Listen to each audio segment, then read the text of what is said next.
Hello, so intelligent AI in Godot can be pretty complex, but today I wanted to explain how to create it with the use of behavior trees in an add-on called LimboAI, which makes creating complex AI behaviors so easy here in Godot 4. This tutorial is going to work perfect for learning to create NPC behaviors or enemy behaviors, and today we will be creating this enemy which can interact and chat with other enemies, move randomly on the map wherever it wants to go, and even attack the player. Here is a breakdown of the chapters in this tutorial that we will be covering, along with the timestamps if you want to skip ahead and learn about certain parts. Also, before we get started, if you could please subscribe and drop a like on this tutorial to help YouTube push this tutorial to more aspiring game developers, then it would mean the absolute world. Thank you, and let's begin. Okay, so before we can get started in this tutorial, I need to go over how to actually install LimboAI. It's not like a normal add-on. You don't drag it into your file system, and you don't have to go to the project settings and enable it. All we have to do is go up here to the asset library, search in LimboAI, and then it's going to come up right here, LimboAI behavior trees and state machines for Godot 4.2. We can click on this and we can download this LimboAI. It's going to download. It's going to say, okay, do you want to install? We click install and it is going to say it was installed successfully. You're going to get a bunch of errors down here. Most of this stuff really doesn't matter. This always happens, but it has no effect on how the game goes. So you can kind of X out of all these down here. And then we can clear our output by clicking on this little button. And then if we go back to our scene, you come down here into our file system. You see that we have an add-ons folder and we have a demo folder. Demo folder is kind of just some demos that come with the add-on, so you can kind of test out the add-on. And then the add-on right here is actually the LimboAI add-on. So we can leave everything like this. And that is how we are going to get started. If we come up here to the top, we see LimboAI. We have a new tab, and we'll go over all this within the tutorial. So now that we have LimboAI in our game and installed and working correctly, let's get started with the tutorial. Okay, so to get started with creating our AI, I want to go over what we have in our project and kind of what this entire tutorial is going to go over. So basically what we have right now is a player, a world, some collision shapes to keep our player in boundary. And if we click play, you're going to see that we have a basic player with some animations who can jump, who can run to the edge of the world, get stopped because we have a barrier there. And same on the other side, right? So we basically just have a little player and a world. We have no enemy, no nothing like that. And so what we're going to do is we're going to go and create a enemy scene, and then we're going to create the enemy's basic movement script, which then we are going to control that within a behavior tree that we create over here in our LimboAI folder. And we're going to create a behavior tree with all these different sequences. For example, we're going to end up having the move to an enemy and chat with the enemy sequence. Then we're going to have the random move, pick a position, move to it sequence. And then we're going to have like the chase the player down and explode on the player sequence, right? So if you want to learn, if you're here for just LimboAI and you don't want to go through the entire enemy scene basic setup, then you can skip to this timestamp. And then also I'm going to do a final walkthrough, so a complete walkthrough of everything that we're going to cover in this video at this timestamp. So at the very end, once we complete everything, I'm going to walk you through everything and how it works. So if you want to skip there and try and understand what we're going to be working on before we actually work on it, then you can do that as well. But let's get started with creating our basic enemy scene right now, because we're going to need that, of course, to actually control our enemy scene within our LimboAI behavior tree. So let's get started. Okay, so to get started, we're going to come up here to the top. We're going to create a basic scene. So this basic scene is going to just be a character body 2D, and our character or our enemy is only going to have an animated sprite, an animation player, a collision shape, and a particle thing, which is going to kind of go with our animation. And then we're also going to have a thing called a BT player, which is a behavior tree player, which is a LimboAI node, and I'll go over that when we get to that part. But first, let me just quickly go through and create some simple animations that we're going to end up using for our enemy. So we're going to have a animation player, and the animation player is going to control the symbols. So if you saw in the intro, we have a chat box symbol whenever our enemy is chatting, and then we have a warning symbol for when our enemy is about to chase down our player. So we'll go over that. And then we are going to have a animated sprite 2D. We are also going to end up having a CPU particles, and this CPU particles is going to end up being used during our explosion animation, right? And then we're going to have, of course, a collision shape, which we'll create in just a minute. And then we're also going to have something called a BT player, which again is that behavior tree player, which we can basically load in a behavior tree, and it shows our agent, which is going to be the parent of it. So that's kind of how this works. And this, of course, won't have any use until we actually create our behavior tree. But quickly, to create some animations, we can go to our animated sprite, click on new sprite frames, And then we're going to end up creating 4 separate animations. We're going to have a walking animation. Now this walking animation is going to be our character 1 folder, and if you want to download this art, you can download it in the description below. There's a link to it. But we're going to use the run here. It's going to be 1 vertical, and it's going to be about 12 horizontal. And we can take all of these frames here, put these in, and then we're going to go at about 12 frames a second, just so it moves a little bit quicker, because 5 frames a second for 12 frames is not going to look the best, right? So if we click play, you're going to see that's how it's going to look. Of course, our particles are already going, so we need to put that to a stop here in just a minute. But let's finish up the animations first. So we have our walk animation. We're going to have our idle animation. This idle animation is going to be this sprite sheet here. It's going to be the idle. It's going to be 11 frames across. And we can add in all of these. We're going to do the same thing here, 12 frames a second. Then we can create our other animations, one of which is going to be a fall, which is just going to end up being 1 frame. It's going to be make use of this jump frame here, because fall is going to be used for our jump or if we are falling. And then we're going to have an attack, which isn't really an attack. We're using the hit right here. But what we're actually doing is kind of doing it in a backwards. Since this enemy didn't really have an attack, I kind of tried to create something. That's why we have the particle system and everything like that. But if we just do this backwards, I said, maybe it looks pretty good, right? So if we go backwards, then we click play, you're going to kind of see how this works. It's like he's almost exploding, and then we play all the particles the moment he turns white. So we're going to do this at 7 frames a second, so it lasts exactly 1 minute, or I mean 1 second, and then that's going to look good, right? Okay, so now let's set up our particle system real quick, because our particles we need them to be exploding. So I'm going to go into a quick time lapse while I go through this real fast.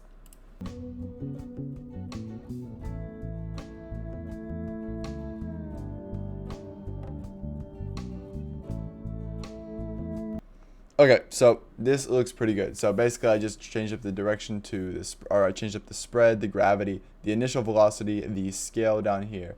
And then I changed it to 1 shot and set its lifetime to 0.2 and its amount to 500. And if we click emit, you kind of see what happens. We have some sort of an explosion, and that looks good, right? So also on this animation, we don't want it to loop, so we can turn off the looping there. And that is our CPU particles and our animated sprite setup. Now to set up our animation player, it's going to be pretty quick. So to do this, we're going to end up going to our enemy, adding in a sprite 2D. And this sprite 2D, the art for this is going to be in our art folder, and it's going to be this chat box is going to be the first one. We'll create the chat box first. This chat box, we can just name it something along the lines of our chatting animation, our chat box. So we can say chat box sprite, right? Something just like this, something pretty simple. Perfect. And we're also going to want one more, which is going to end up being another sprite 2D. This one's going to be our warning sprite, just like this. And then we can end up loading in our texture for this, which is all, again, can be downloaded in the description below. We're going to change up the scale of this a bit, just like this. And that's going to look good.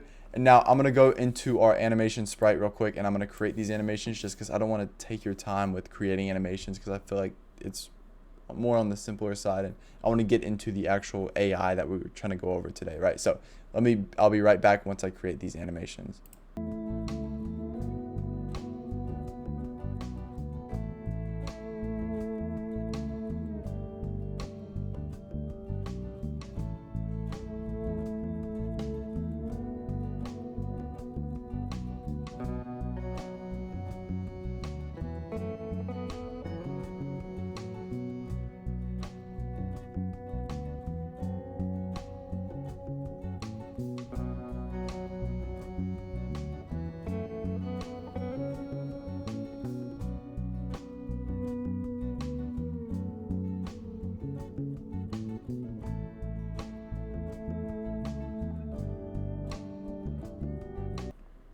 Okay, so I finished up the animations. We have our warning animation and our chatting animation. If we play our chatting, it looks something like this. And then if we have our warning animation, it looks something like this. This is kind of the keyframes. We just change up the rotation, the self-modulate, and the position, right? So pretty simple. And that is our animations that we're going to end up calling. We're going to call this one whenever we are getting ready to chase the player. We're going to call this one when we are chatting with another enemy, right? So hopefully that makes sense. But now we need to actually create our collision shape real fast, and then we're going to end up moving into the enemy's script, right? So we can add in a collision shape, And now we can get ready and move into our enemy script. Let's save the scene into our scenes folder, just like so. And now in our script, it's going to kind of be just more of a basic script. It's going to be a basic movement script, right, for our enemy. And we're going to end up not really calling anything within our enemy script now. So our enemy's not going to be able to move yet until we actually call our move function from our LimboAI and pass through our variables like our speed and our direction based on what state we are in, right? So we're still going to create a move function. We're going to create our animations. We're going to do all that within this function or within this script, and it's going to make sense. But so we're going to have a simple script here. We're going to create brand new script, enemy.gd. We're going to save this into our scene or scripts folder down here at the bottom. And then we can kind of remove everything that we have in here already. So we're going to have some basic variables. We're going to have an onReady variable. This variable is going to be for our animation sprite, just so we can access it better when we are calling in our animations. So we can say, okay, well, animated sprite 2D, just like that. And then we're going to have a constant, which is going to be a jump power. So we're going to have one constant. We're not going to have a speed or anything here, but we are going to have our jump power. And then we're going to have another constant, which is going to be for our gravity. Gravity is going to be equal for, in this case, 50, as it works best, as I've went over and tested it a couple times, and 50 does look the best. Now, for our movement function, it's going to basically just be a simple velocity.x equals direction times speed, right? So we can create it. Function, now function move, and then we're going to end up passing through our direction, and we're going to pass through our speed at some point, right? So we're going to pass through both of those. Now, in our move function, what are we going to want to do? Well, we're going to say, okay, well, velocity.x, since it's a platformer, is going to equal the direction that we have, so either -1 or +1 to go left or right. And we can times that by our speed, so we can move in that direction at that speed. And that is all we are doing, right? So now, really, we should have movement. This is a movement script that's going to move on its own, right? But nothing's controlled. It doesn't have intelligence. It's not smart about it. So what do we want to do? Well, if we go up here and we call the physics process, we can actually test this out. So if we call our move function and we pass through a direction, so let's pass through right, and then let's pass through 50 speed, and then let's call in our move and slide. You're going to see what happens if we go to our world scene and we instance the enemy scene within the world scene. You're going to see that once it lands, it's going to end up running to the right. But we never called our gravity, but you can kind of see how that does work. So to fix this, we can go into our enemy script. We can go into our physics process, and we can kind of call a gravity. Now, I want to do this along with a jump, because if this makes sense. So let me make sure this makes sense. So if we go into our world, you're going to see that we need gravity, right? So we have to have gravity. When do we want to play gravity? Right? Well, we're going to want to play gravity if we're not on the floor, or if we're not on the floor, like right now, we want to play our gravity and we want to drop to the ground. So that's when we're going to change our velocity.y to equal gravity, is if we're not on the floor. Now, and you're going to see that if, for example, our enemy gets stuck here, it's not going to know when to jump. It doesn't have any sort of jump knowledge. It doesn't know how to jump, when to jump, why to jump. So basically, if we check, for example, if our player is, let me play the game so I can show. So if our enemy is, let's say our player is our enemy. If our enemy walks right here, what is it going to be connected to? It's going to be on a wall, and it's going to be on the floor. So if we check if we're on the wall or on the floor, or on a wall and on the floor at the same time, then we can say, okay, well, velocity.y needs to equal our jump power, so we can jump. But if that's not the case, then we need to be playing our gravity so that we are falling towards the ground and we're not floating across the sky like that enemy was, right? So to go in our physics process, this will be very, very simple. We can just say, well, if is on a wall, then what do we want to happen, right? Well, if is on wall and is on floor, which means it's going to be stuck in one of those little corners like that. We can say, okay, velocity.y is going to equal our jump power. And then else, so the moment that this stuff becomes untrue, so if we're not on a wall and if we're not on the floor, then we can say, okay, well, velocity.y is not going to equal jump power. It's actually going to equal to, or it's going to plus equal to our gravity, right? And then we can end up calling our move function and our move and slide and see what happens now. So if we click play, what's going to happen? Our enemy is going to fall, should jump now, jumps up perfect, and then keeps on walking. But we are playing no animations, right? So to fix our animations, we can actually call an animation function right here. And we can say, okay, well, animation handler, right? So this is going to be our animation handler. And then we can create this function right below here. Function, animation. And in our animation, it's going to be a pretty simple animation handler, as we're just going to check if we're not on the floor, then we need to play our fall. So basically, if we're jumping, we're going to end up playing that fall. So if is on floor, but we have the sign here, so we're saying, okay, well, if not is on floor, so if we're not on the floor, then we want to end up playing our falling animation, right? So animation.play fall.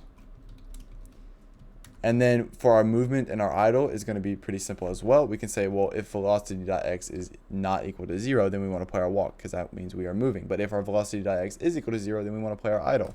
So we can say, okay, well, if velocity.x is not equal to 0, then we can say animation sprite dot play our walk, right? And then we can say else animation sprite dot play our idle, right?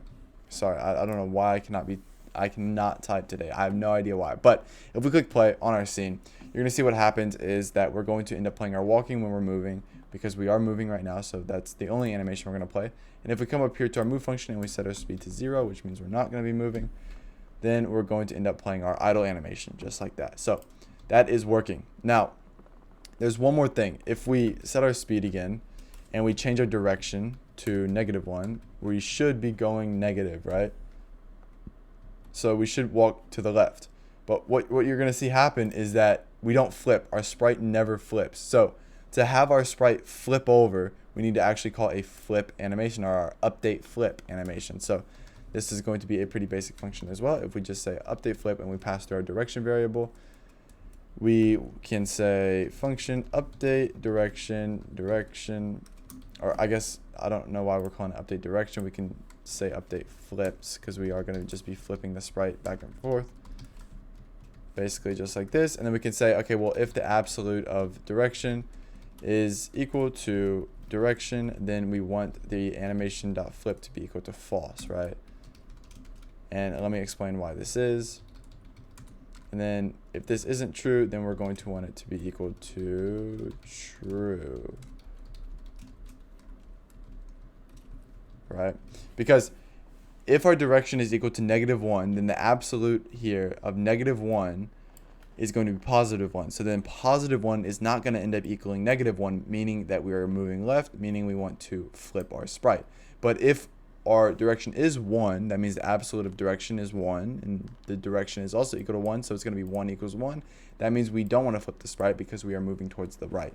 So now you see that we have our movement direction as -1. If we click play, what's going to happen? Well, we should play and we should walk left, and we have our animation facing that way.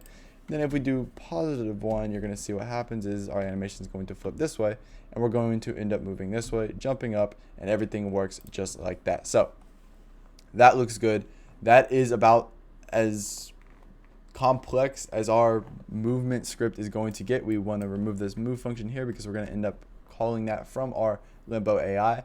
But this is our enemy script. So remember, I said it was going to be simple. It is very simple. And now we can actually move into LimboAI since we have our base scene. And if you just skip to this part from earlier in the video, just see the behavior trees.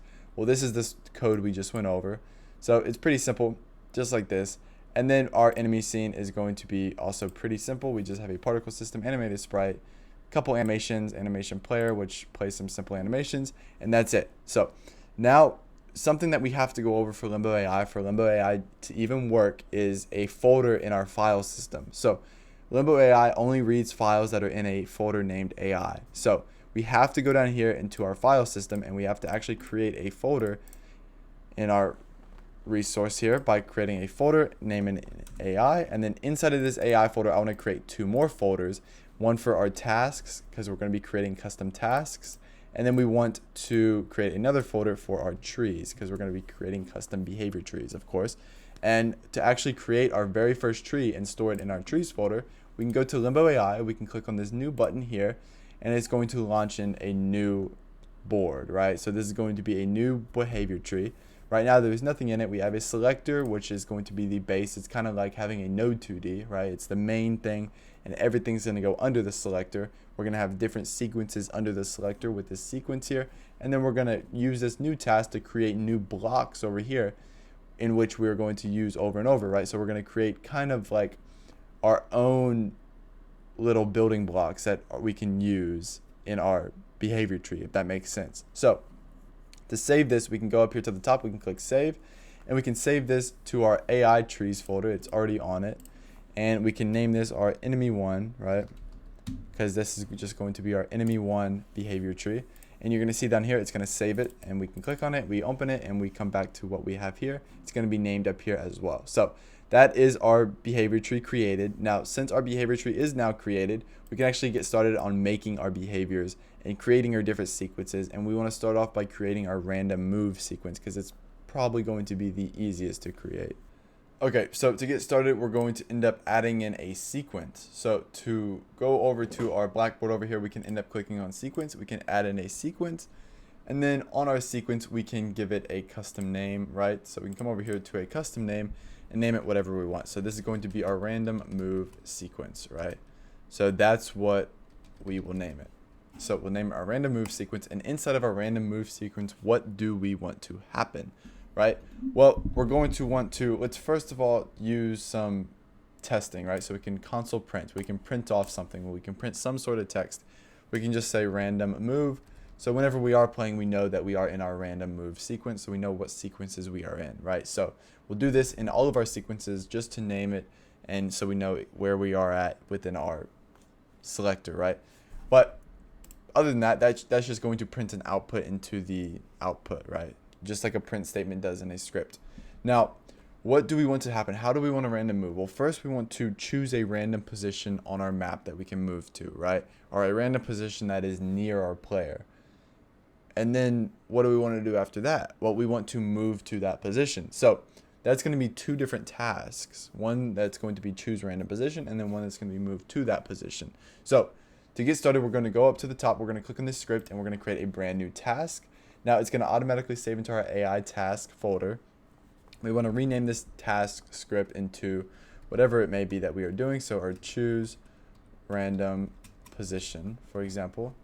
We can create this, and it's going to create a new script that extends the behavior tree action. And inside of this script, we're going to keep it pretty simple, as we're just going to end up choosing a random direction and then using that direction to choose a random position within ranges that we choose, right? So let's first of all create the ranges that we want to choose. For example, do we want to move 40 units to 100 units, or do we want to move 20 units to 300 units, right? However much you want to pick, however big or little, we're just going to choose a random number between these two numbers that we're about to create, and it's going to be basically the minimum distance we can move and the max distance we can move. We're going to create these as export variables just so we can edit them in our inspector. We can say just, okay, well, var range min in a direction. So how far can we move in that direction at the minimum, right? Well, we'll say this far for now, but we're going to leave it as export so we can test it out and see what looks best. Then we can say export var range max. So how far in, what's the farthest distance we can move in that direction, right? And this can be equal to 100 for now. Now, what we're about to create is going to be a LimboAI feature. It's going to use a method so we can end up accessing what these variables that we're about to create. We're going to access these variables from our next task. We're going to save them to what's called a blackboard. And I'll go over all that once we get to that part where we say blackboard.setVar, and then we set this variable that we're about to create to whatever value we want it. So these have to be export variables. So we can say export var. We'll name this our position var because this is going to be the variable that is going to store the position that we want to move to. This needs to be a string name, and it needs to equal to, for now, the and symbol and position. So the and symbol and position this is a method. So if we end up calling this method later on in another script, it's going to make sure that the value that we're assigning to that variable is going to equal this method. I know it's confusing how I'm explaining it right now, but it will make sense when we have those two scripts together.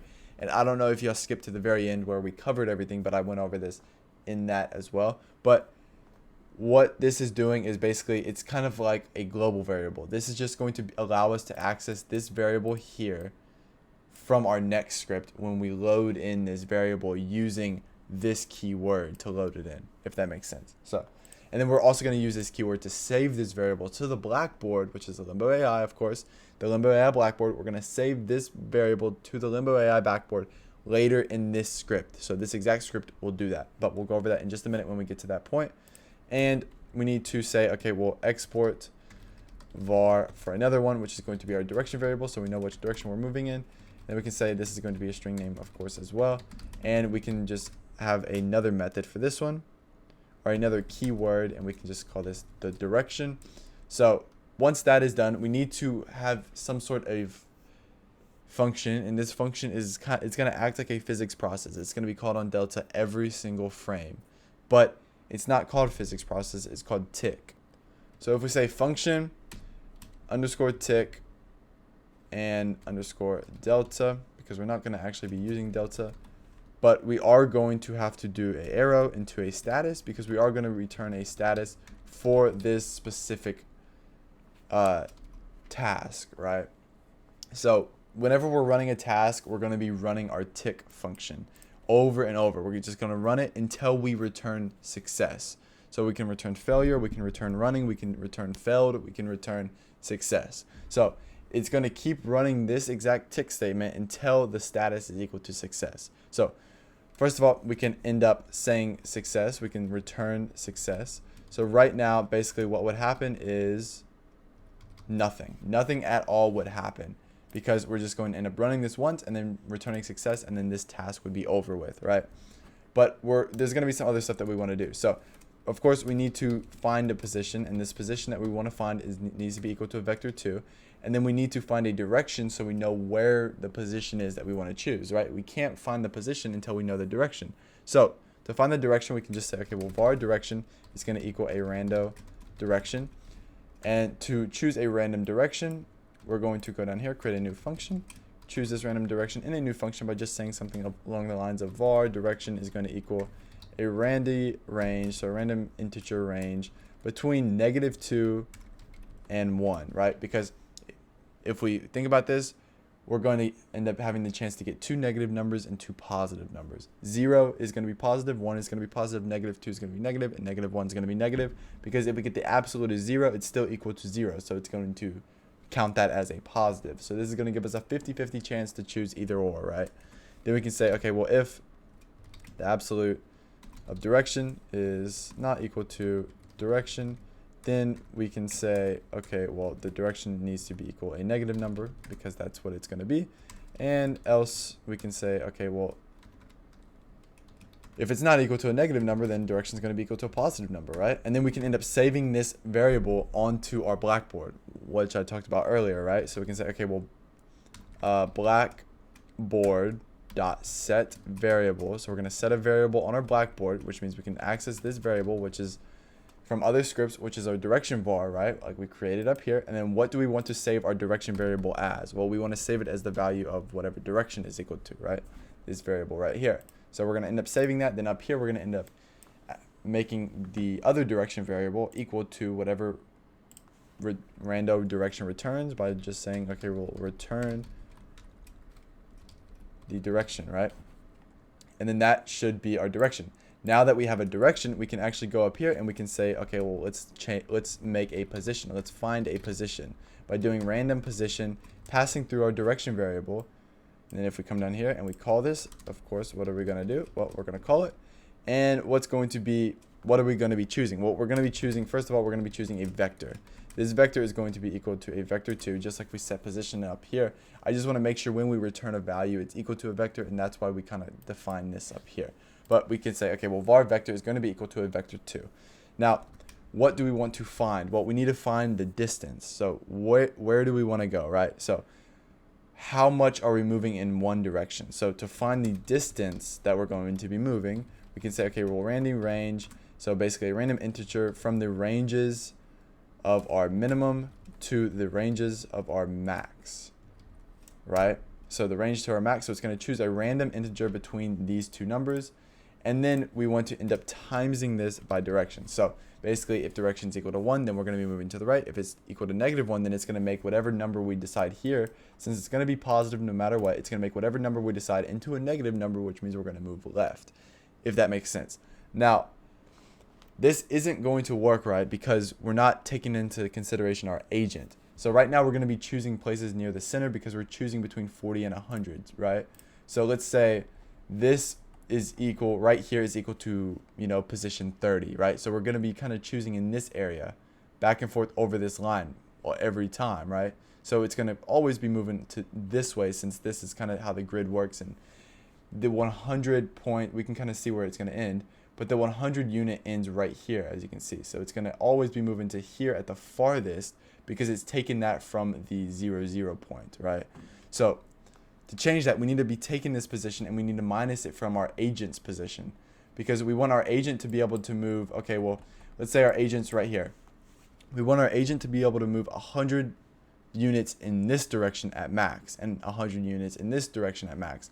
We don't want our agent to move all the way over here if we get a -100, if that makes sense. So if we go back to our LimboAI and then we go back to our task in here, we can actually say, okay, well, this is our distance. This is the distance that we want to move, but this is not the actual final position. The final position is going to be equal to the distance that we want to move plus the agent, which is going to be our enemy, global dot position dot x, right? So it's going to be equal to our distance plus our agent's position. So basically it's going to combine the two, and then so we're not going to be moving to our distance, we're going to be moving to our final position, if that makes sense.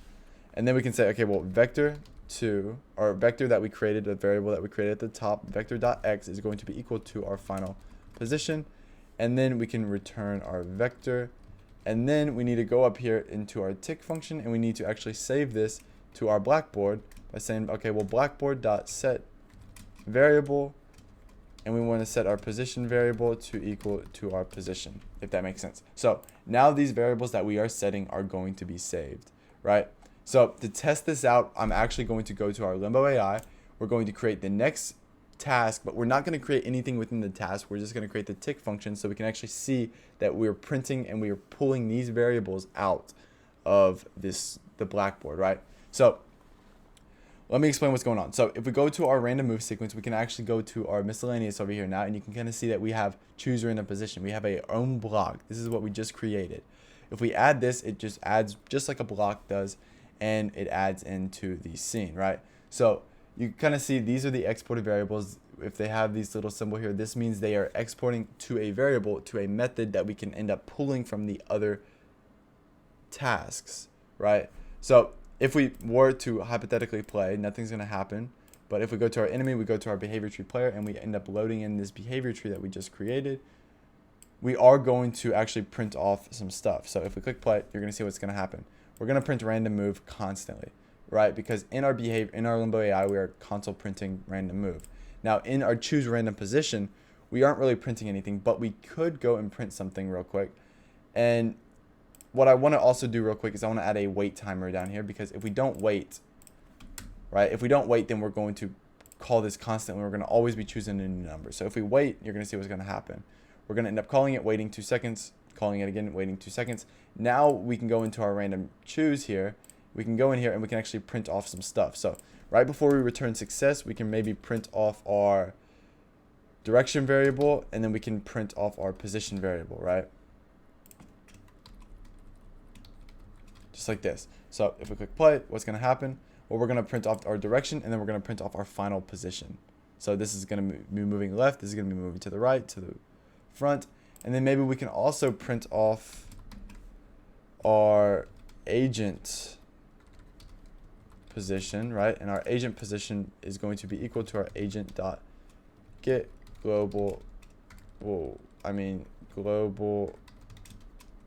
position, right? Dot x, and then we can print off our position dot x.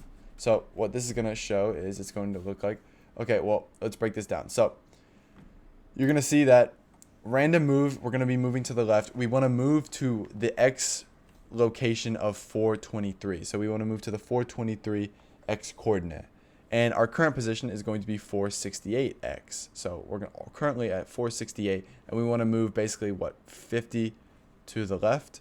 Down here, we want to end up moving to 428. So we want to move 50 to the left again. And then if we click play, you're going to see what happens. Let's try and get one that moves to the right. This one's going to move to 382. 378. This one's going to end up moving towards the right side, right? So we were at 468, and then now we're at 524. Now, if we go to our LimboAI, let me show you what happens if we take away this final position here, and we just equal this to our distance, right? What's going to happen? Well, we're going to end up moving to -99, -470. And guess what? That's like 500 blocks away. This one, we're supposed to be moving towards the right, but we're moving all the way down to 47, which is like 400 units to the left, right? So that's why this final position is so important, because we need to get it from the agent's position and not just the coordinates on the map. So this works, right? Now let's go through how to pull these variables and how to use them in our next task. So if we go into our random move sequence, we click on a new task. This one's going to go a little bit quicker because we now know some of the basics of LimboAI, but we can say move to position, position.gd. We can create this right here, and then we can have some export variables, of course. So we're going to need some export variables. One that's going to be a target position. So the target position is going to basically be equal to that method that we had, that position, because that's the target position that we want to move to. So we can say, okay, well, we want it to equal to position, right? And then we're going to have another export variable here, which is going to be, okay, we'll export var direction var, which is the one that we saved back there. And we want this to be equal to our direction method that we called, right? And then we're going to need a couple more variables. These are going to just be two variables for our speed. So we're going to have a speed variable, which is going to be equal to 40. It's going to be export, so we can end up changing it. And then we're going to end up having in another variable, which is going to be our tolerance. And I'll explain what this is going to do here in just a little bit. But what this is going to kind of simple terms, it's basically going to stop when we get 10 units away from that destination. Now, the reason I want to go over this now is because we need this to go over later on when we're moving into our player and we're moving into our enemy, so we don't land on top of the player, but we land next to the player or next to the enemy, right? So we're just going to kind of go over it now, so it's a little simpler when we get to that point. But of course, LimboAI, we're going to need that tick function. Now this tick function, we don't need delta, we're not going to use it, so we can say, okay, well, delta underscore and then float, and then we of course are going to have to return a status like we do with every single function, right? Every single LimboAI task, right? So to load in functions, right? So right now we have our target position and our direction variable, but they're not loaded in, right? So to load them in, what we did up here was just get that method, and we're kind of equaling it to that method. But to actually get that, we need to create new variables. So we can have, okay, well, target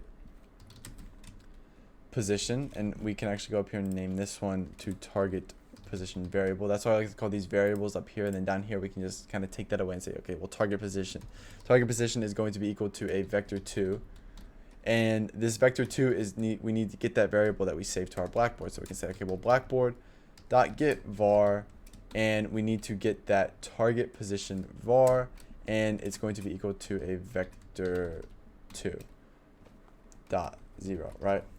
So what this is doing here is this target position variable is kind of just saving in our method. So we're basically calling that method that we saved back there right here by saying, okay, well, let's get the variable that's saved under the position method, right? So you can just do it like this, and then we're going to create our other one. So we're going to say, okay, well, var direction is going to be equal to our Blackboard dot get var, and we just need to get our direction var, just like that, right? Okay, so what do we want to do? How do we want to move to our agent? Well, we want to move to our agent if we are kind of like, so basically we can just say, well, agent dot move direction. We can pass to our direction, and we can pass to our speed var that we created, and then we're going to move to that position. But the thing is, we're never going to stop moving, right? We're just going to keep moving forever. So if we are calling this, we want to return running, right? because if we are calling this, then we are moving and we're running. That we need to keep playing the tick animation over and over because we need to move to the position. But somewhere here we need to check if we're actually at that position. So we can say, well, if absolute of the agent dot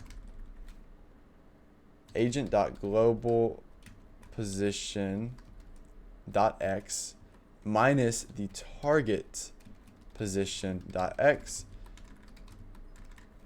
is basically less than our tolerance, right? Is less than our tolerance. Then what do we want to happen? Well, we want agent.move to equal direction, whatever the direction is, and we want it to equal 0. So we want the speed to equal 0, and then we want to return the success, right? And then we need to create an else statement here, and we need to put these two items within the else statement. So what's going on here? Well, let's talk about it. So we spelled something wrong. So we target position. Yeah, so this needs to be target position just like this. But we kind of, so let me go through what's going on. So we're basically getting our direction variable and our target position variable from our previous script. And then we're going to come down here and we're going to say, okay, well, let's call this function over and over. If the absolute of agent.globalPosition.x is, you know, whatever the position of agent is, minus the target position. So we need to get our global agent position. Where are we at on the map minus our target position? So let's say we're at 550 and our target position is 560. Well, 560, or so that'd be 550, right? We'd be at 550 here, and then we'd be at 560 here. So 550 minus 560 is going to be equal -10. And basically, if we're less than our tolerance, that means we are going to end up saying, okay, well, whoa, what are we doing? But the thing is, our tolerance, it can't be equal to just normal, right? It needs to be an absolute because we need to make sure it's positive. Because let's say we're 50 units away, but it's -50 units away, right? So let's say this here is, our target position is 580, right? Our target position is 580. We're currently at 530.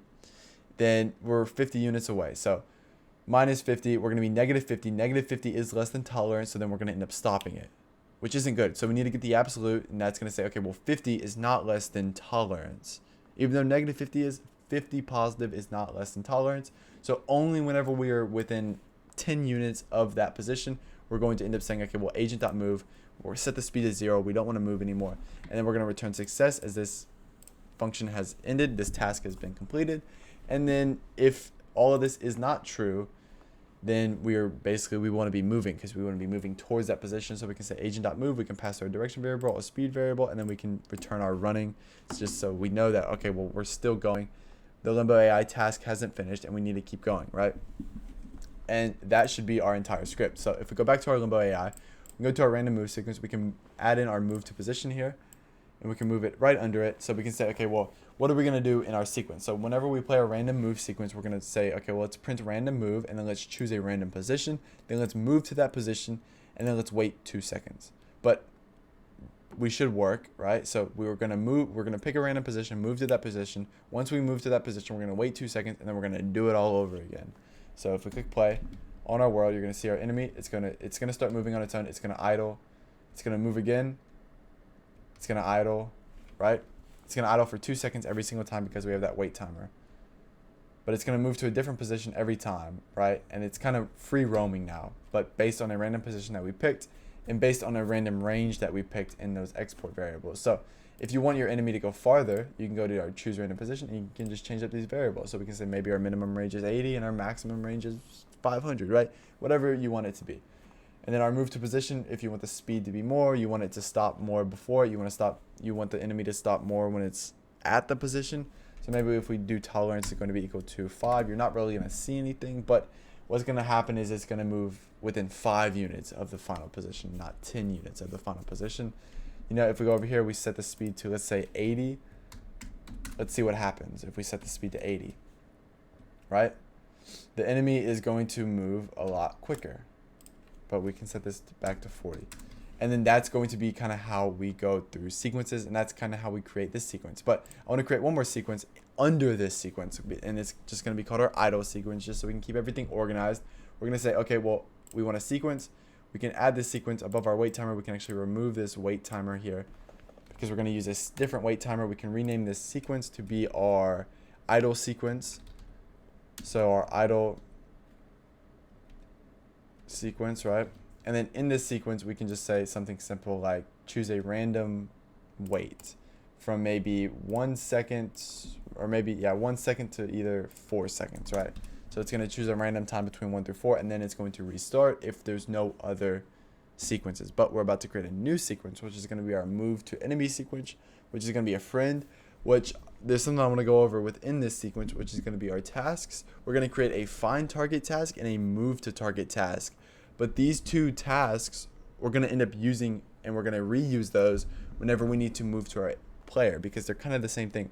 One, we're just finding a characters that are in a enemy group, and one that we're finding characters that are in a player group. So to do that, it's going to be very modular, and it's going to be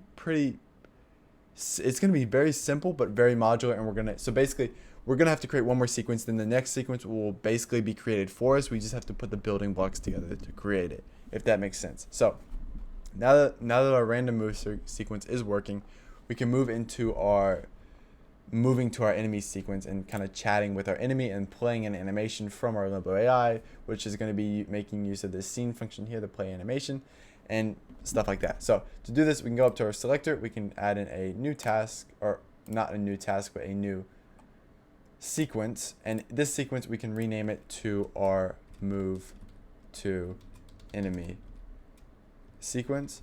Now, one more thing I want to go over is the probabilities. So once we finish our move to enemy sequence, we're going to end up adding in probabilities so that we have like a 50% chance to move in a random direction, or a 50% chance to move to the enemy, or a 30% chance to attack the player, right? So that's where probabilities come into play. They're really cool, and that's something that we need to go over in this video. So we're going to go over that in just a minute, once we have two sequences, of course, because you can't really do it with one sequence because it's just going to run through it a million times until it does get that chance to where it plays it, right? So it's going to basically constantly play it.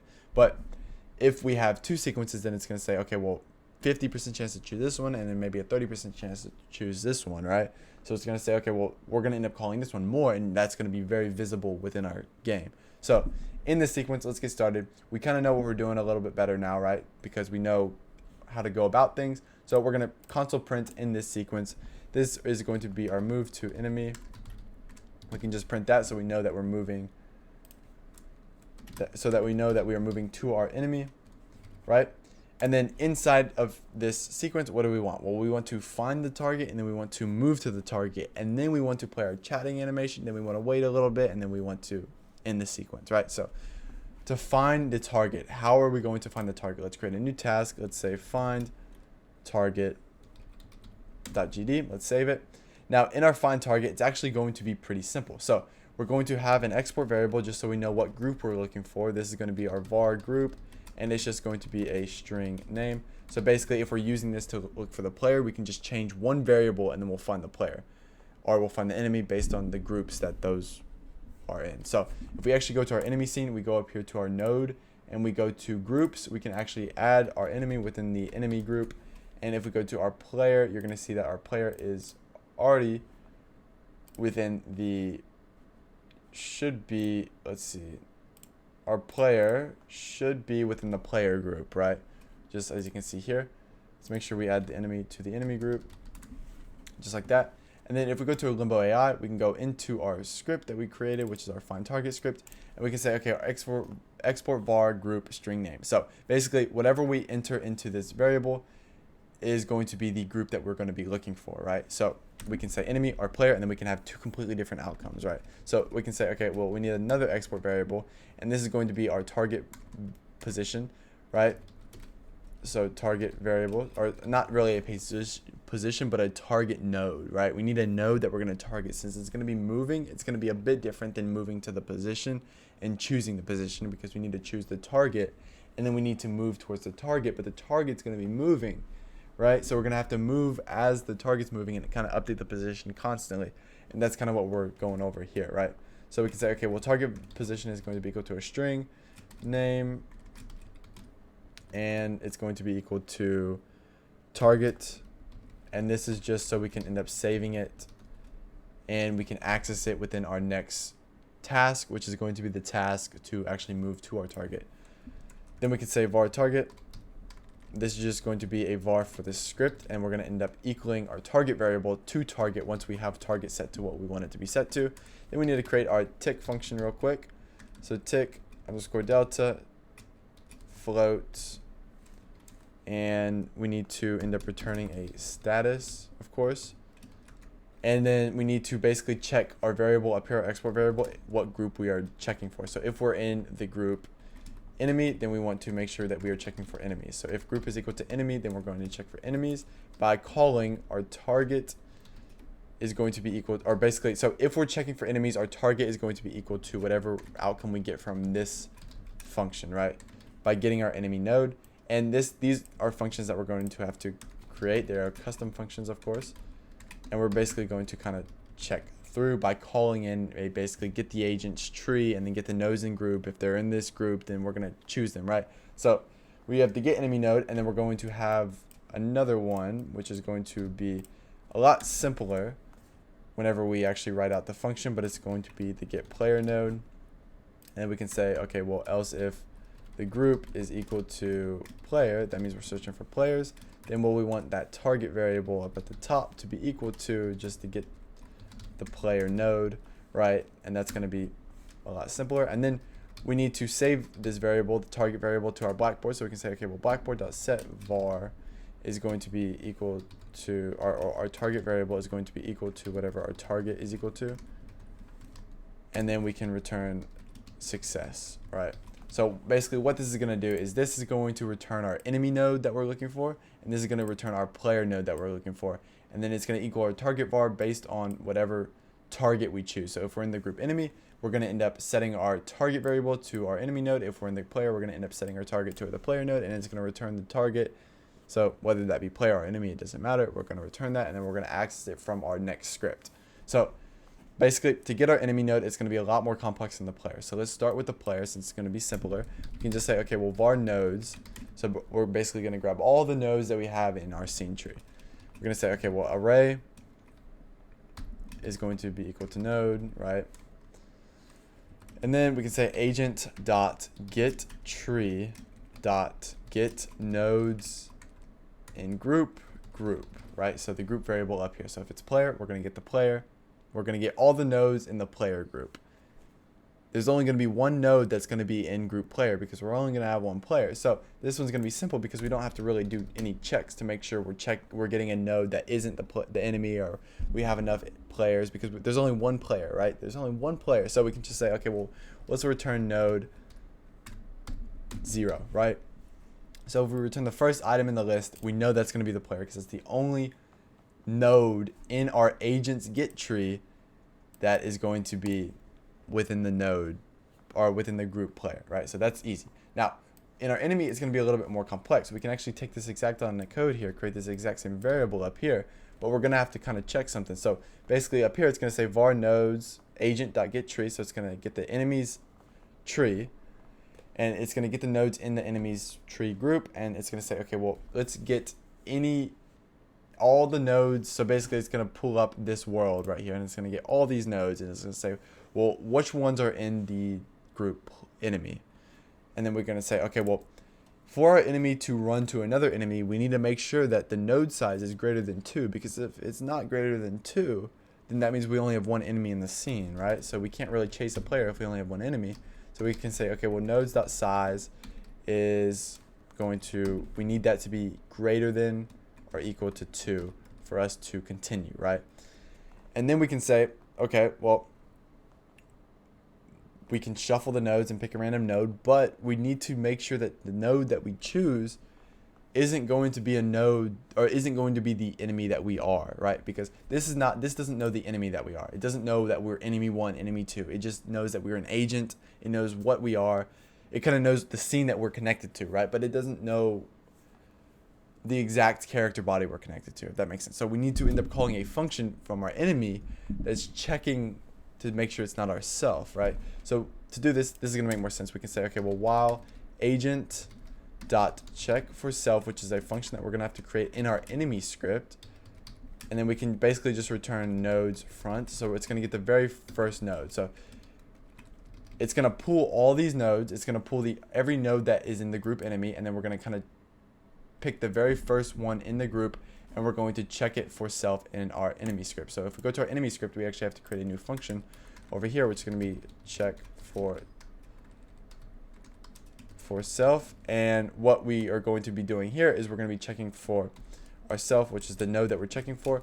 And then in this, we can basically say if node is equal to self, then we need to return true, right?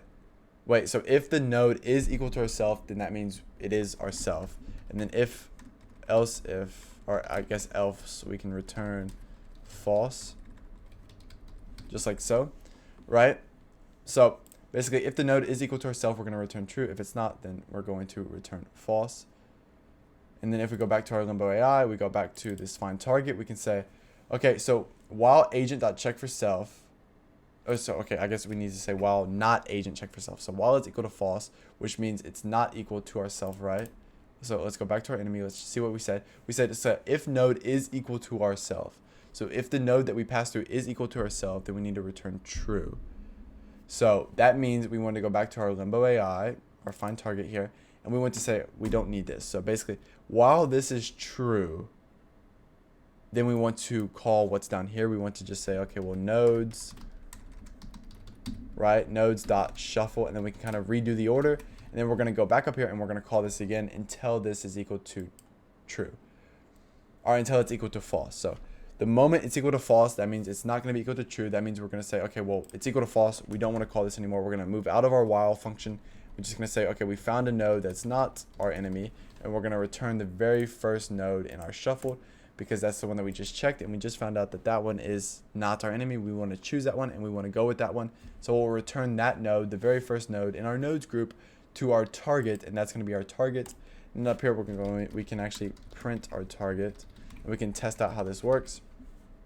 But we have our Blackboard set variable, and we'll set that to our target variable, and then we can access that from our next script. But if we go to our LimboAI, we actually add in this find target, and then we come up here to our target, and we say, okay, well, we want this to be group player. So this will find our player instantly, right? So if we click play in our world, you're going to see what happens.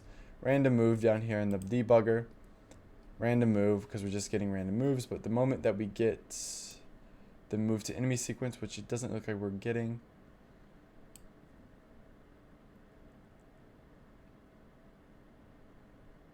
It doesn't look like we're getting because we...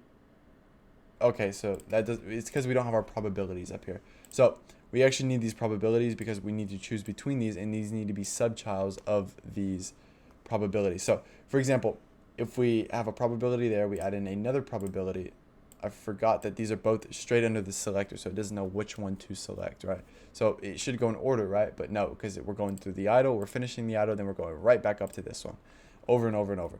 So what we need to do is we need to say, okay, well, probability is, it's going to be a 50% probability that we choose this one, and it's a 50% probability that we choose the move to enemy sequence. So really, you got to think about this. So it's a 50% chance that we would choose random move to sequence, 50%.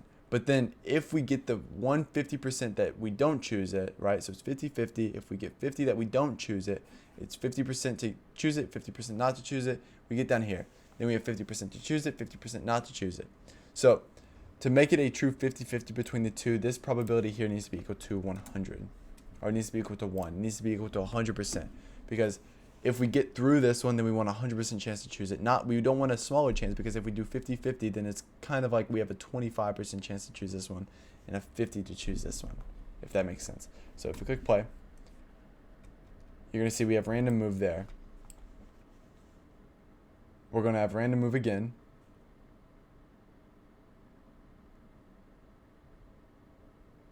We're going to end up moving to our player, right? You see that it says, okay, now we're moving to our enemy. We're calling this sequence. We printed move to enemy, right? We printed move to enemy up here. And then we chose our character. We said, okay, well, this is our character body. We're not actually moving to our character because we haven't done it, but we are finding the character that we want, right? And then if we go to find target and we put in enemy, with the exact same script, we're going to also be able to find enemies. So if we go to our world and we actually add in another enemy, this is going to actually get a bit confusing because they're both going to be printing the position, so it's going to be a ton of different stuff. But you can kind of see right here that we said one of them chose instantly. Okay, so our other one's way up here, but you see that one of them instantly chose to move to enemy, and then we chose enemy 2, right? So they're always going to choose a separate enemy, and to check this, we can actually go to enemy, or we can go to our library, find target, inspector, find target. We can go up here to our enemy nodes where we choose our enemy. We can actually say once we return it, we can print the agent. So we can print agent, and then we can say is chasing, or is, or has found whatever our target is. So it's going to be basically what enemy is moving to what target, right? Click play. What's going to happen? You're going to say, okay, well, we're automatically going to get one. It's going to say, where was it? Maybe these were old.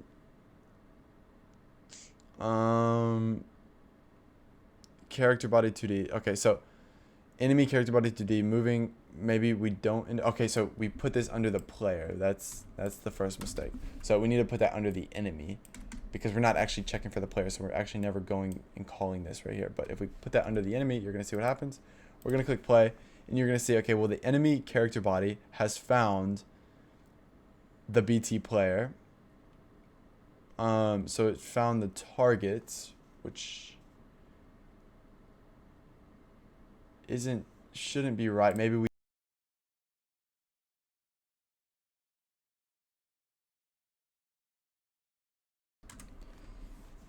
Okay, so we were getting a weird error, and the reason that is because on our BT player here, we accidentally added our BT player to the group enemy. So I've removed this up here. So we had it in some group, which wasn't right. If we remove that, we go back to our world, make sure our enemy 2 and our enemy 1 are actually in groups, and that only those are in groups, and then we click play. You're going to see what's going to happen is that we're going to say, okay, well, moving to enemy. So the enemy 2 has found enemy 1, right? And then we're going to end up moving to enemy 1. And then if we keep going, you're going to see that enemy 1 has found enemy 2. And you're going to see that they're always going to choose a separate enemy that's not themselves because we do that check. Enemy 2 has found enemy 1, right? So enemy 2 has found enemy, which is our other enemy. And it's going to keep going like that. So it's always going to choose a different one. Enemy 2 has found enemy 1. Enemy 2 has found enemy 1, right? Enemy 2 has found enemy 1. Enemy has found enemy 2, right? Enemy 2 has found enemy 1. So they're always going to choose the other enemy. That doesn't matter how many enemies we have. If we have 4, 5, 6, 100 enemies, it's always going to choose a separate enemy that is not itself.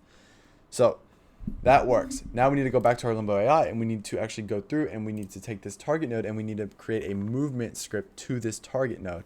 And this is actually going to be pretty easy because it's going to be almost like the move to position. We're just going to need to update it a bit more because we're not moving to a position, but we're moving to a moving target.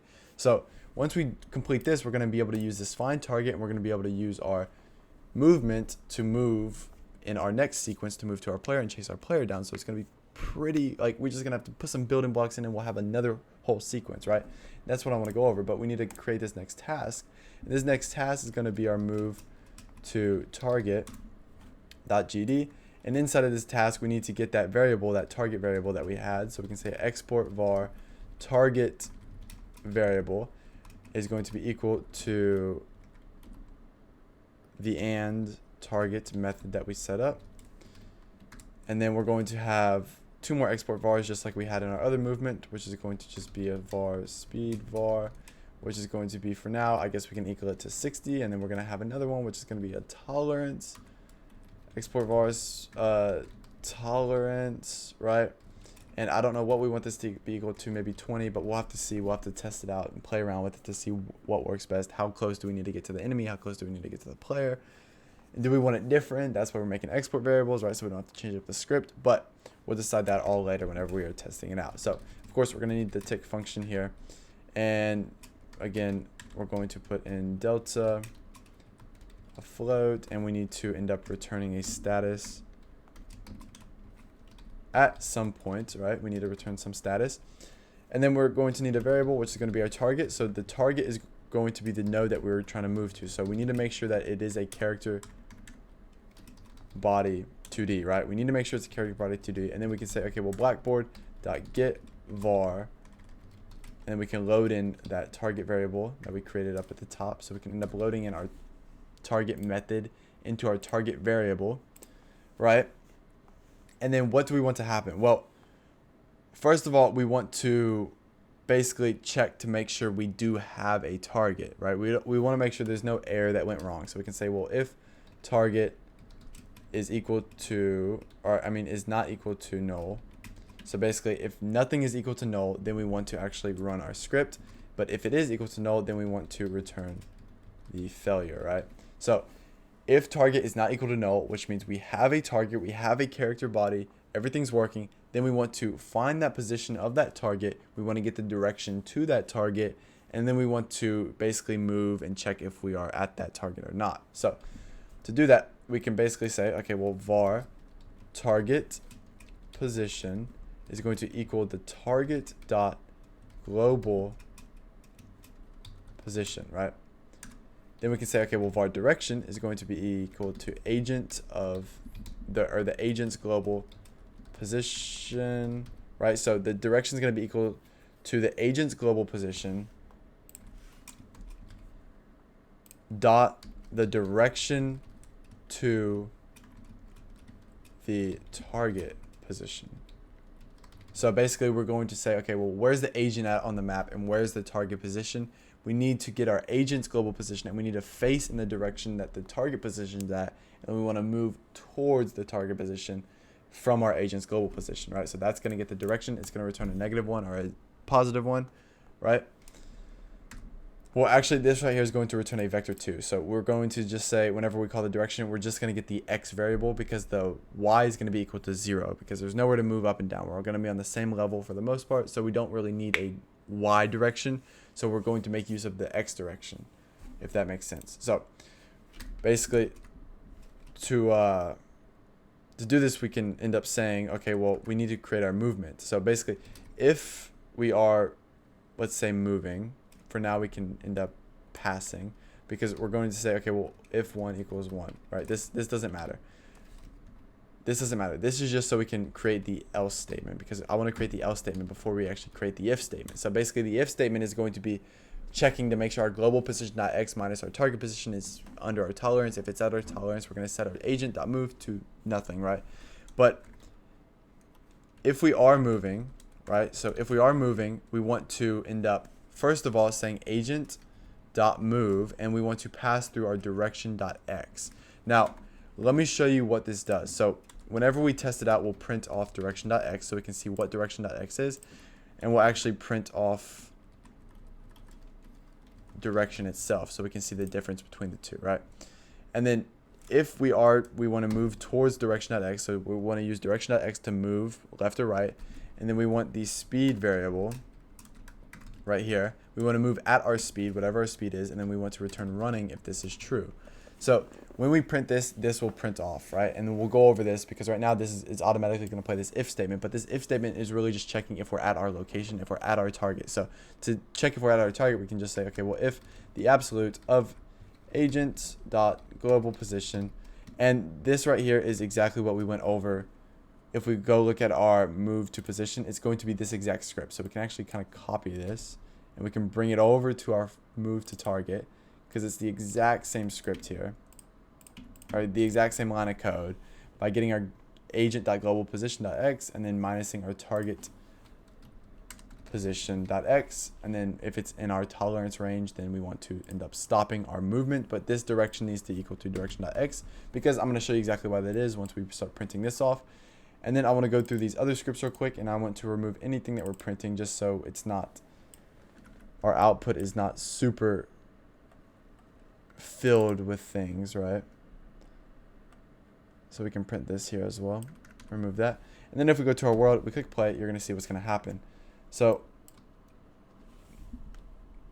moving to enemy, we need to, let's see, so we have something going wrong here. If we are moving to our enemy, what do we need to happen? Well, we need to find our target, and we're actually never actually calling our move to target. So we can say call our move to target, And then after we call our move to target, we can we'll end up moving to our target, and then we can add in a wait time just so we can see what happens whenever they do move to the target. If we click play, what's going to happen? Okay, so they're going to move, they're going to jump on each other. That's going to be an easy fix. We just need to change up the collisions so that they can't collide. And that's also what I want to do to the player. So the player and the enemies, I want to put them on a different layer. So for example, our player can be on layer 3, and then our enemy over here, its collision can be on layer 2, right? So it's only going to interact with things that are on level 1, but it's not going to interact with things that are on level 2. So if you're going to see how this works, they're going to move close, they're going to do their chatting, whatever they're doing, and then they're going to end up walking, picking a random position, moving to it, and then doing all their stuff, and eventually they'll go back and they'll chat, right? But you can kind of see, okay, well, they're getting very close to each other. So what does that mean? Well, we can go to our LimboAI. We can say, okay, we'll move to target. Maybe we want the tolerance to be at 30, right? So they're going to move a little bit farther away from each other. Now they're going to move towards each other, but they're going to stop. They should stop a bit sooner now. So let's see what happens.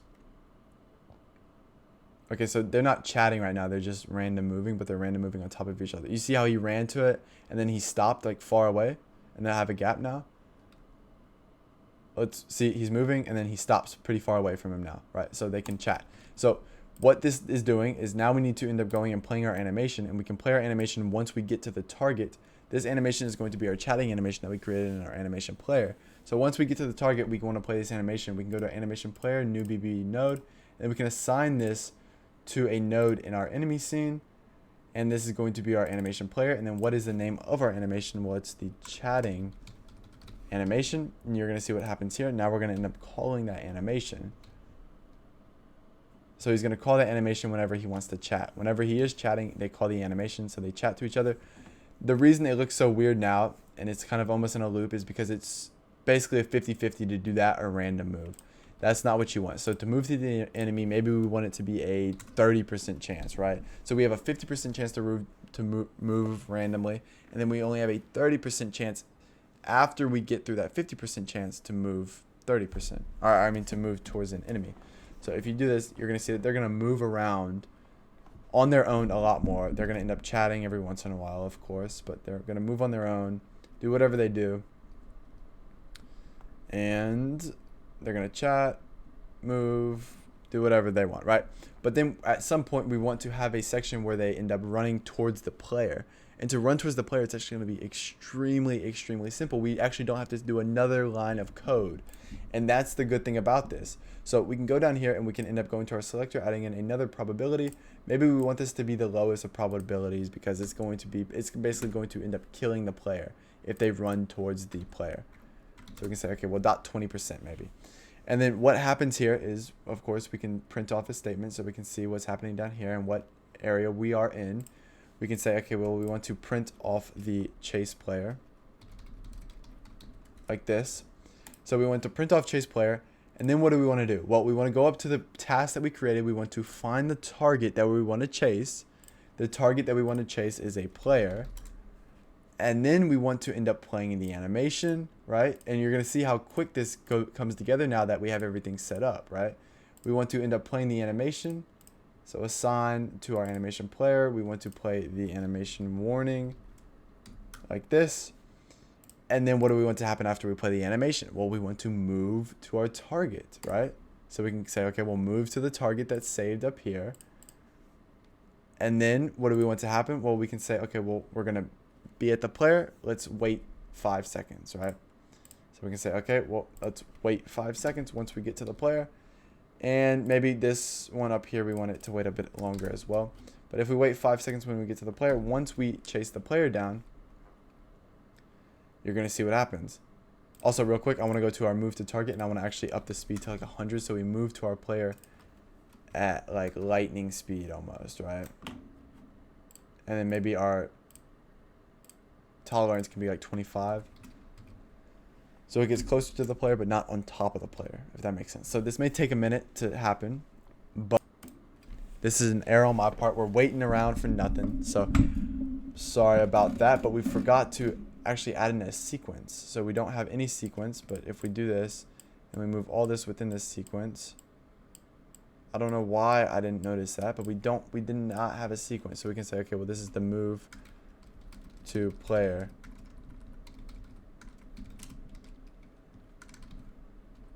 Sequence, right? And then now to make sure that we end up getting something, to make sure we end up getting a player chase, we can end up going and saying, okay, well, maybe our probability we want for this is to be about a 30% probability, right? And then we want this probability here to be about 50. So if that makes sense, because if this is equal to 100, what's going to happen? Well, it's going to end up going, it's going to run it through, and it's going to end up going straight back to the top because it's only going to play this sequence that's the farthest down in our sequence list is going to get. So if they all have a sequence, then we're going to end up having a chance to play this one. So maybe if we put this at like 20% and this one at 20% and this one at 80%, we're going to play this one a lot more than we're going to play the other two, right? So to do this, we can say, okay, well, F6. Now we should get a player to, an enemy to attack our player here soon. Let's just wait up for it. But let me go over what we're going to do next. So next, what we're going to do is we're going to end up going over a custom animation, which is kind of the explosion. We're going to end up calling a method from our LimboAI sequence. We're going to call a method in our enemy, and then we're going to end up calling that, using it, and kind of queue freeing our enemy and causing the explosion with the particle system and everything of that matter. But let's see if we do get a movement towards our player, which we should.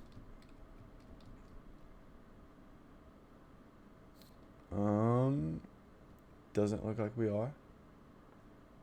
See, maybe we can end up going down here. We can add in the probability. We can set it to be a bit higher.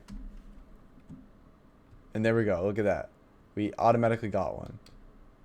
So let's see what happens. We should get another one though. You see how he kind of played the animation and then started running at us. He charged at us. So let's see what happens. So they're just going to chat. He's running at us now. Boom, right? And it looks pretty good. So it's going to look better, of course, when we have that explosion. But you can see how he runs. He's going to run at us as long as we run. And then whenever he gets to us, he's going to stop, right? And then he'll be there. But that's kind of how the run works. Now, if he explodes and then you have him end up dealing damage, it's going to look a lot better, right? But that's how that works. This probability here, maybe we want it to be at about 50 as well. So they're all at 50. They're all kind of equal, but at the same time not equal, because if this one is played, then it's not going to end up playing these two. It's going to end up going right back to the top, right? So they're pretty much equal, but not equal, because this one's going to have a higher chance to be played since it's higher up. This is going to have a higher chance to be played because for this one to be played, it has to get through this one, and it has to get through this probability before getting through, and then it has to get through this probability to end up playing that, right? So we can do something like this, and then we can end up calling that function, creating that function real quick by saying, okay, well, let's come down here to the bottom. Let's call a method. Let's put this method right when we get to the target. So the moment we get to the target, let's call this method.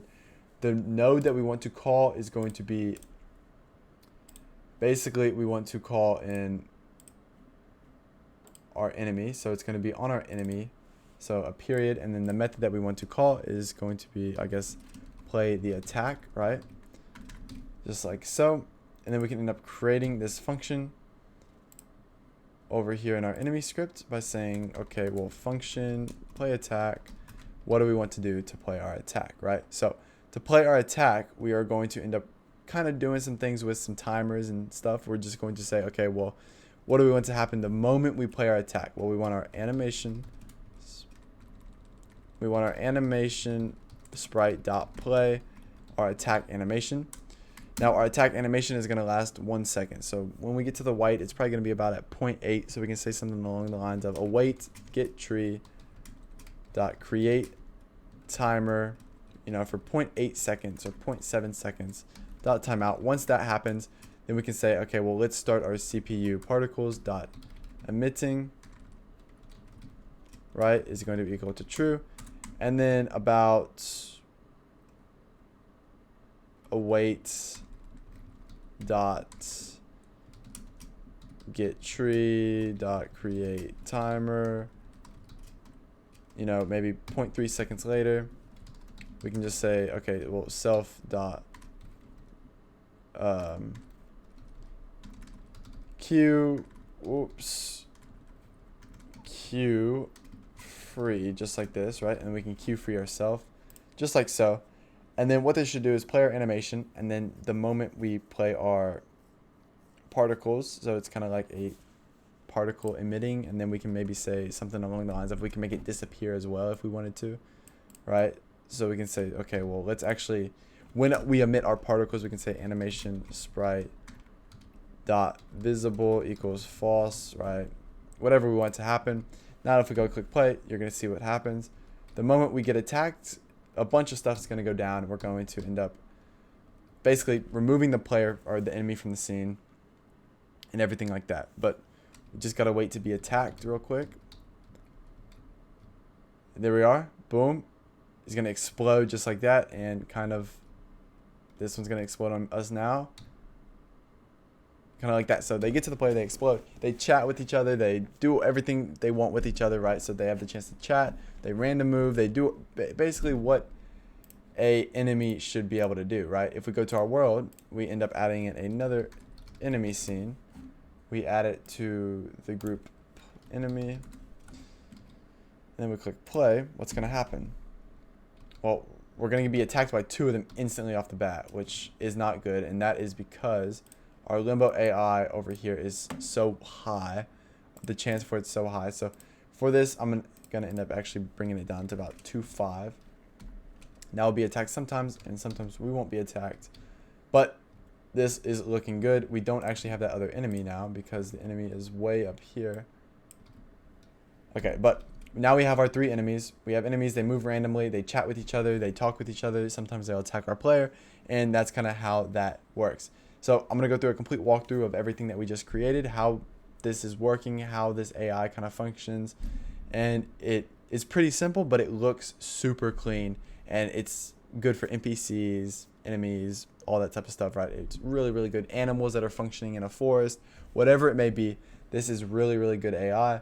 They kind of look like they're NPCs right now, but eventually they will attack our player whenever they feel like it. Just like boom, right now, boom, right? Attacked our player. And then they can all end up attacking our player as they go on.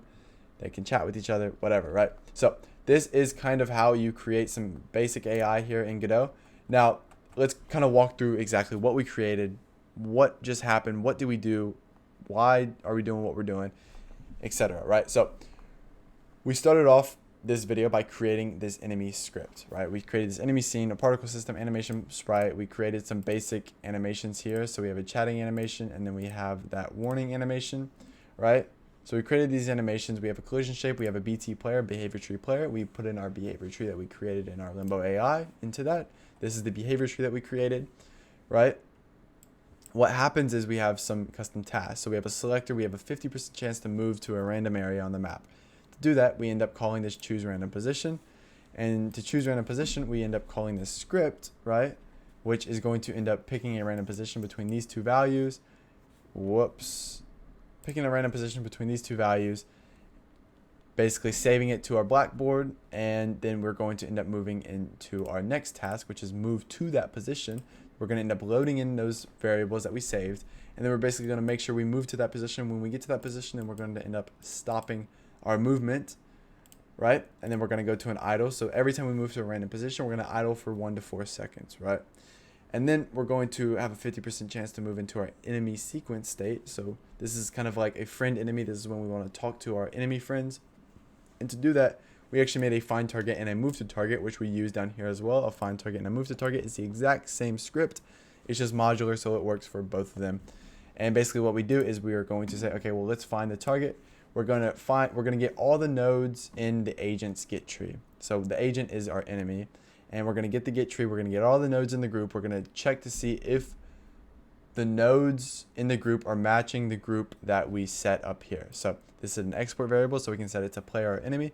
If we are checking for enemies, and the group is going to be set to enemy, and it's going to check for basically any node in our scene tree that is within the group enemy. And it's going to basically find it, check if it's the enemy or not. Then if it is, then it's going to shuffle, and it's going to basically go back up, recheck. If it isn't the enemy, then it's going to say, okay, well, the nodes.front is not the enemy. So we're going to return nodes.front, and we're going to save that as our target. Then we're going to end up moving to the move to target, right?